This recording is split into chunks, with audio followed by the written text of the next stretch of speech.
Olá, meus queridos alunos da nossa Escola Bíblica Palavra Viva.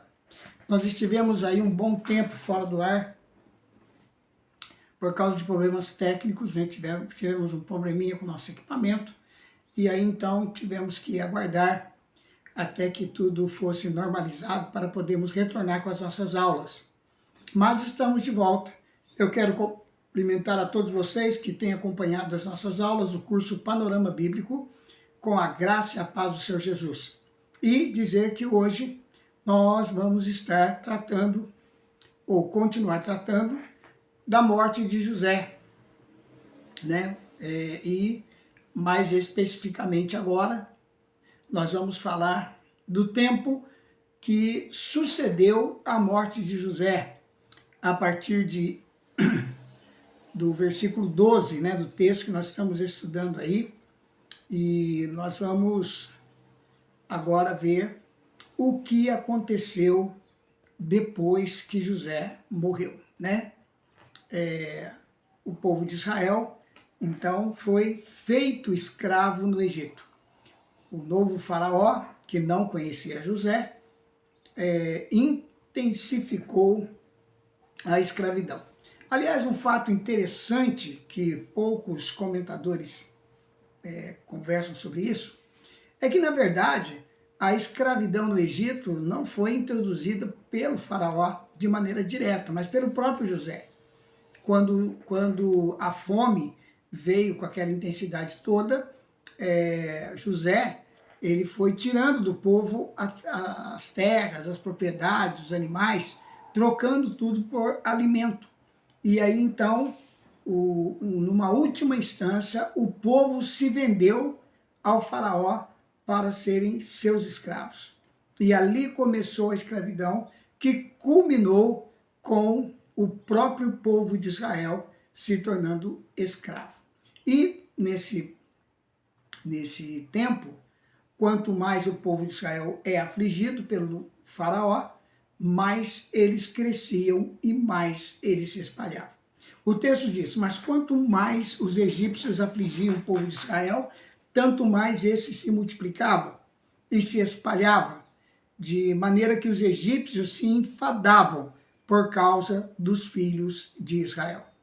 Embora os egípcios tentassem subjugar os hebreus, forçando-os ao cativeiro e maltratando-os, estes se multiplicavam e se tornavam mais fortes.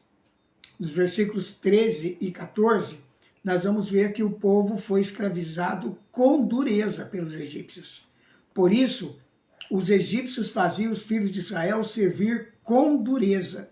Assim, lhes amarguravam a vida com pesados serviços em barro e em tijolos, e com toda sorte de trabalho no campo. Enfim, com todo o seu serviço, eis que os faziam servir com dureza. Então, nós dissemos no começo do curso que todos os períodos terminam com o juízo, com uma interferência de Deus. E esta foi a interferência de Deus para disciplinar os seus filhos, mesmo formando de maneira sobrenatural um povo mais numeroso, nítido e distinto no meio de outro povo. Por causa da indisciplina desse povo em relação a Deus, veio disciplina. Se tornaram escravos. Portanto, a escravidão para o povo de Israel foi uma disciplina de Deus. A disciplina é uma lição muito clara para nós. Povo escolhido? Sim. Povo formado por Deus? Sim.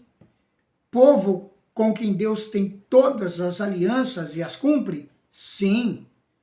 Mas a desobediência, a rebeldia, não isenta o povo de Deus da disciplina. Deus não pode abençoar um povo indisciplinado. É como um verdadeiro pai em relação aos seus filhos. Quando esses erram, o pai não fica premiando.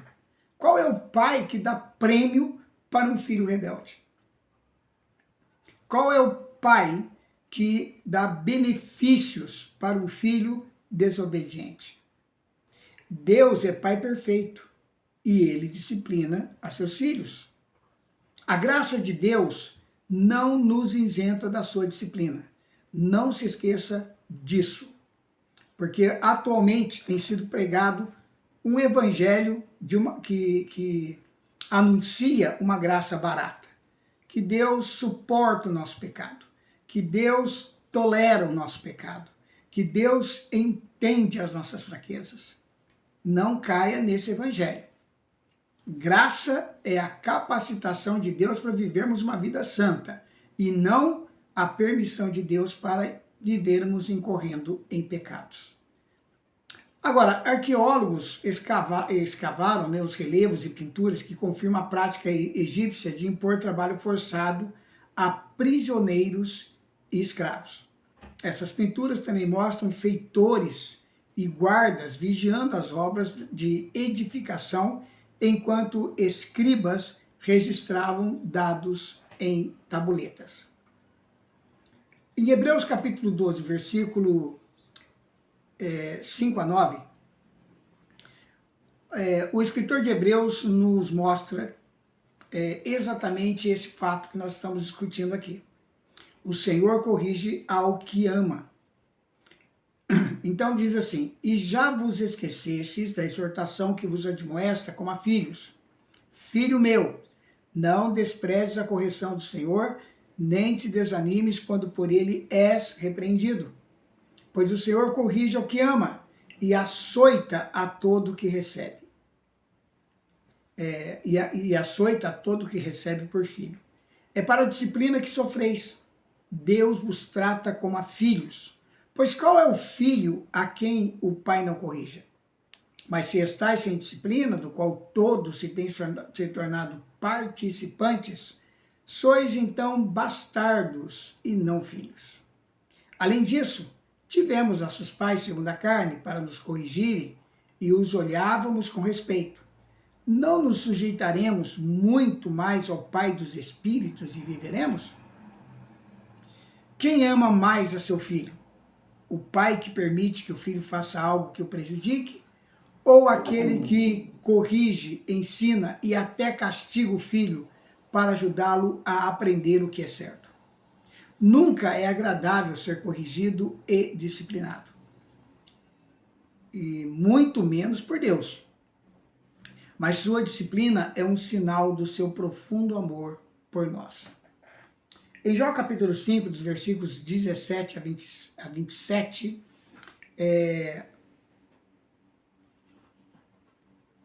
a palavra de Deus nos mostra que bem-aventurado é o homem a que Deus corrige. Eis que bem-aventurado é o homem a que Deus corrige. Não desprezes, pois, a correção do Todo-Poderoso, pois ele faz a ferida e ele mesmo liga. Ele fere e as suas mãos curam. Em 6 angústias te livrará, e em 7 o mal não te tocará. Na fome te livrará da morte, e na guerra do poder da espada. Do açoite da língua estarás obrigado, e não temerás a assolação quando chegar. E não temerás a assolação, não temerás a assolação quando chegar. Da assolação e da fome te rirás, e dos animais da terra terás medo. Pois até com as pedras do campo terás a tua aliança, e as feras do campo estarão em paz contigo. Saberás que a tua tenda está em paz, visitarás o teu rebanho, e nada te faltará. Também saberás que se multiplicará a tua descendência, e a tua posteridade como a erva da terra. Em boa velhice irás à sepultura, como se recolhe o feixe de trigo a seu tempo. Eis que isso já o havemos inquirido, e assim o é. Ouve-o e conhece-o para o teu bem. Então, o que é disciplinar, na verdade? Disciplinar é ensinar, não rejeitar. Viraram até escravos, mas Deus não rejeitaria o povo de Israel.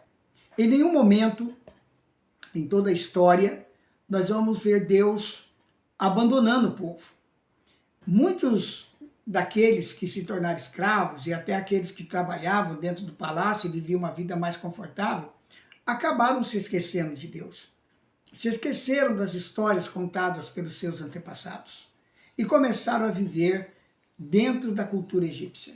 Alguns até começaram a adorar os falsos deuses do Egito.